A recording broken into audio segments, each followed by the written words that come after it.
Yes, my earrings are teeth. Basically, since we've been inside for a long time, I've been getting into a lot of different pieces of medium and a lot of different art forms because cosplay can't be the only thing you do for a year or it gets boring. And one that I fell across was doll customization videos because they are very satisfying. And also, anyone who's been here on my Instagram long enough knows that I am a fan of Monster High. I love the dolls as a kid, so therefore I've been getting more into them again. So it seemed like a natural progression overall, especially when my art professor, who for my final said we could do whatever we wanted, and I convinced her to let me customize a doll, actually two because it's a two-part assignment, and now I'm deciding to film it to just kill another bird with another stone. Therefore, I could document doing it for the first time and maybe convince other people to get into this genre and group of artistry. My special effects for the first time video did pretty well, and people on that said it helped them decide to want to get into that too, so I figured it worked the first time, gotta recreate the magic. With that, the plan is to combine this new art form of doll customization that I'm getting into over quarantine with something else I got into over quarantine, which is Dimension 20. If you haven't watched Fantasy High, all of the first season is here on YouTube for free, and then the second season is fully on Dropout. So I watched all of the first season or campaign of Dimension 20, that being Fantasy High, and of course one of my favorite characters is Fig. Everyone could guess. And Fig's girlfriend from season 2, Ida. So the plan is I have to document my process of doing this for my final anyway, especially because I'm doing a medium that nobody else in my class is doing. So first thing I had to do when pitching this idea to my teacher was show 2 planning pages, which I'll put up now. Basically, the gist of it was I showed the original medium I was going to be customizing and said how I would be doing the customization to get a one doll into doll that looks like Figure Ida. I ended up using 3 dolls, 2 of which I bought secondhand and 1 I already had. Because I got rid of most of my Monster High doll collection, unfortunately. Some things when I was making the designs for my class that I really wanted to focus on were original Monster High doll things. So, if you don't know, original Monster High dolls were very into very small details that went into parts of the character. From having unique molds for certain characters to have scars and different stuff like that on their faces, to having jewelry and accessories that all matched the character's personality and problems with being a monster. I wanted to do something similar. For example, I was looking into, I'm not actually going to end up doing this, but for my original design page, I was talking about how since Ida's a phoenix, I was considering giving her little wing ears. I figured out that would be too hard, but I did think about it. I wanted Fig to have more piercings than her actual model has, just because, you know, that's her whole thing, is being a punk rock star. Ida, I think I'm going to try and give more pirate design elements to, and I'm going to probably do more feather elements too, just because on her actual model, her legs kind of look scaly, which, yeah, chicken legs do look like that, but I don't know. First of all, I've started this process already. It is much harder than it looks, but also it's kind of rewarding. Basically, so far, I've done such things as taking off the heads and putting them into boiling water so I could rip the hair out of them. Things that needed more customization, like Ida having chicken legs, I've since had to take the doll to my big burly father and have him saw it because I'm tiny. So I've sawed the legs off of her, I've had to sculpt new ones, things like that. Basically, I'm probably gonna do an actual overview of all of the clips that I did and explain what I've done, but for the most part, just know that I have a plan, and I probably won't stick to it. So yeah, if you're interested in doll customization at all, and you have no idea anything about it, probably not a good video to start with, because I will be referencing things. But if you're really good at doll customization and you want to see someone be really bad at it, this is the video for you. You clicked on the right thing. This is two mediums that people do not come to my channel for, so it's gonna be fun to see how this goes. Woo! It's time for voiceover Kai, who is recording this a month later because of finals, don't ask. Anyways, as I said, I started by taking my Claudia doll and cutting off all her hair so I can pop off the rest of her hair plugs and take any of the factory glue out of her head. I melted the factory glue by dunking her in a cup of hot water and then ripped off her head like a toddler. Yes, I did do 90% of this on my floor. I'm not sorry.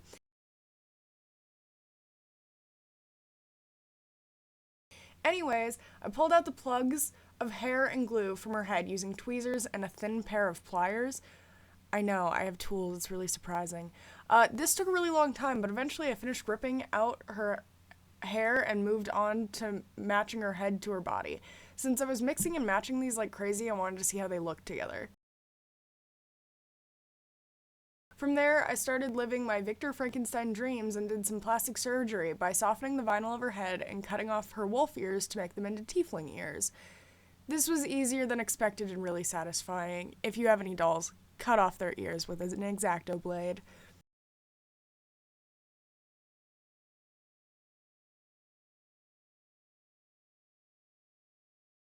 Then I reattached the ears lower on her head with an E600 adhesive. They fell off later when I was painting her head, but it's fine, it's fine.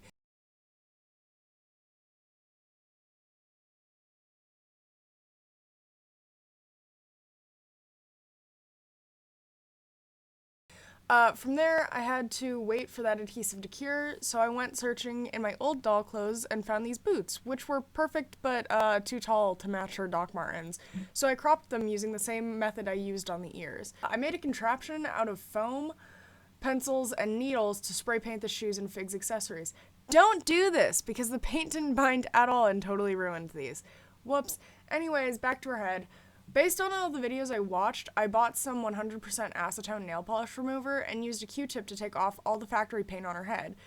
This led Fig to being a little blank canvas, and with that, I started on Ida.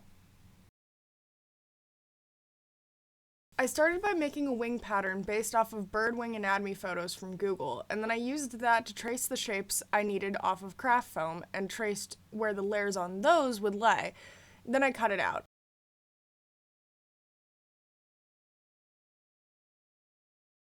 I dismantled the separate pieces and made makeshift fasteners out of a thin floral wire and attached them to make two wings that would get drilled into her body later. To cover those fasteners, I added some foam feathers too, and from there I started working on Ida's body modifications, which were unfortunately more complicated than Fig's ears. So I started by letting my dad saw her legs into 3 pieces that I labeled so I wouldn't mix them up. This quickly became a moot point though, as soon as I sanded the legs, those labels rubbed off.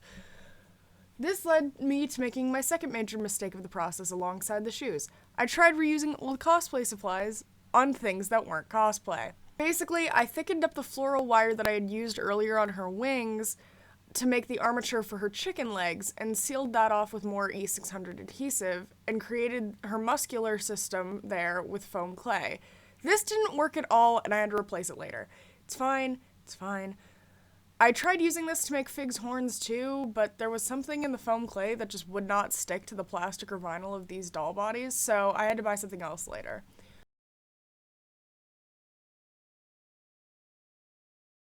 With Ida started, I took a break and went back to those messed up shoes I ruined earlier. I read something somewhere that if spray paint isn't drying, it can be fixed with powdering cornstarch, so I dusted that on with an eyeshadow brush. It kind of worked, it just flaked off the part that didn't dry so I could wash it off later and start over. That was an afternoon wasted, but it's fine. Speaking of wasted time, let's go back to the nightmare that was the legs. Basically, I fixed everything by buying better supplies. I bought a real brand of armature wire and attached it the same way as before at her leg cavities, and then I used an epoxy sculpt where you mix both an A and a B solution to create a hardening mixture to remake what I'd done with foam earlier. In the same section, I also molded Ida's feet and gave her one extra toe. Don't mention it. Doing it so she has 3 toes meant that the doll could stand up on its own, so it all worked out, don't mention it. So then I drill gunned the feet into her legs and finished everything up there.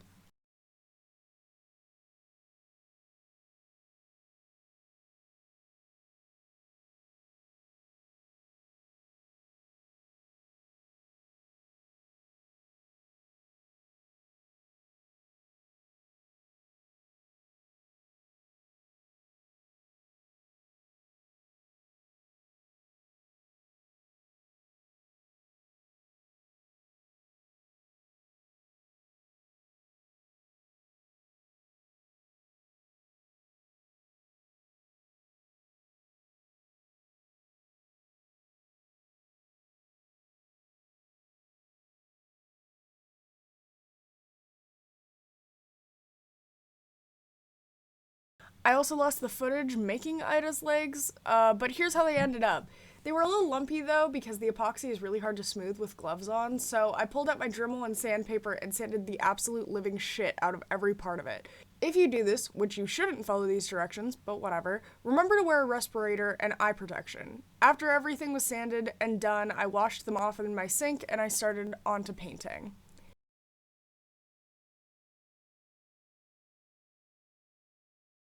So, about the painting process, this was both my first and last time using this airbrush because it quickly died after this experience, but it's okay. It's fine. So, I started with Fig's body color by mixing white, yellow, orange, and red to make a coral red color that I then sprayed all over her body, much like I did with the shoes. I had to keep mixing this color over and over again because I ran out all the time, so it started off too light, but it ended up the correct color. I set all the colors with a layer of Mr. Super Clear, which I couldn't film myself doing because it's super toxic. And then I used armature wire from before to make her earring studs. With Fig moving along, I moved back to Ida and made her feet. This was the same process as before with her legs and Fig's horns, but much more gentle because of how thin her toes were. I won't force you to watch this full process of me sanding again, don't worry, but you can see how the sculpting worked with the epoxy better from this angle.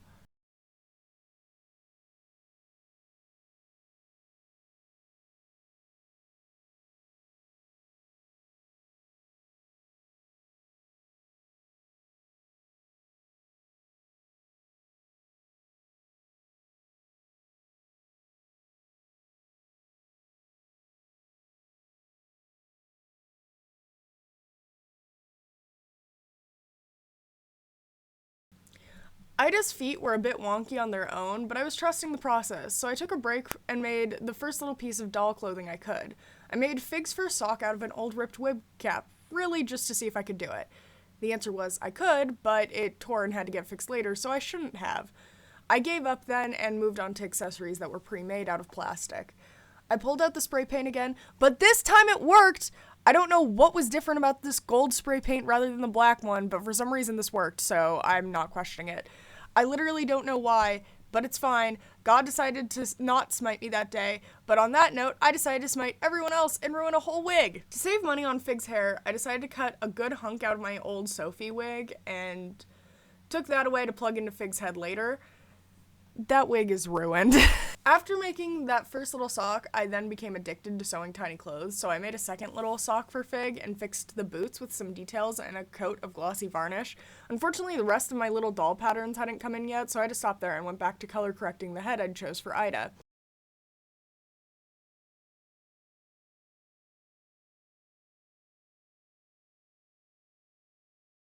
I sealed it all up and went on painting her legs a gradient of yellow to red.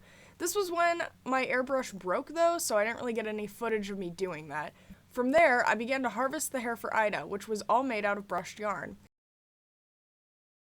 This also followed the same gradient pattern, except for the shaved sides of her head, which I made out of brown yarn flecks that I mixed with a tacky glue.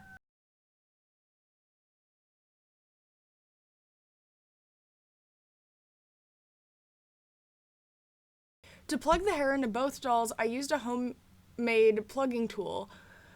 It was made out of a sewing needle and an X-Acto blade, and I slowly pushed each section of hair into the doll heads respectively. With both dolls so close to completion, I got to the fun part, which was faces. It was a long process of putting on powder and setting until I pulled out the paint and watercolor pencils because I got impatient. From there, I drew in the details and freckles and tattoos on each doll. Then, I covered the parts I wanted to highlight with the same gloss varnish from before. This painting process then continued on to Ida's foam wings from much earlier, letting them follow the same gradient style from the rest of her design, along with a little extra fur from her head and legs. Then we were back to clothes. My tiny patterns finally arrived in the mail, and I cut them out and traced them onto fabric. I started by making Fig's little leather jacket, and oh my god, this thing took 2 hours because I had to sew everything by hand. That whole pattern continued on for the rest of the clothes as well, including Ida's shirt. The only thing I managed to actually do on the sewing machine was Fig's little pleated skirt, and I'm very impressed it did not ruin my machine. With all of the clothes done, I moved on to the last step, which was attaching Ida's wings and making her little props. Her wings were drilled and screwed into her back, and then the books were made the same way as the wings, with craft foam and a lot of patience and glue.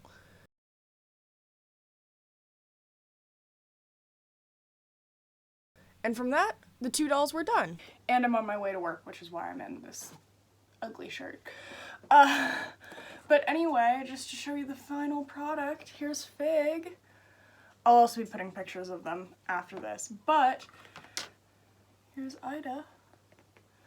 Just for scale of how big they ended up, I'm pretty sure she's, with her feet, I think she's 14 inches, and then I think Fig is 12 inches. Here they are. I got an A, if anyone was wondering. But yeah, it was fun. I suggest anyone who has the patience or resources and are just interested in doll customization should just go for it, because I spent kind of a lot on these, but I was also really ambitious with them. If you start on something smaller, you can get 100% acetone from like Target for $3. And you can get dolls off of eBay and Mercari, which is where I secondhand bought all the other ones, for pretty cheap.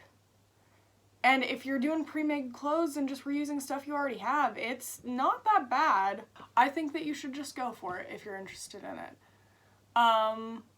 But yeah, I hope this was informative. Don't follow my tutorial, and I hope your day gets better from here.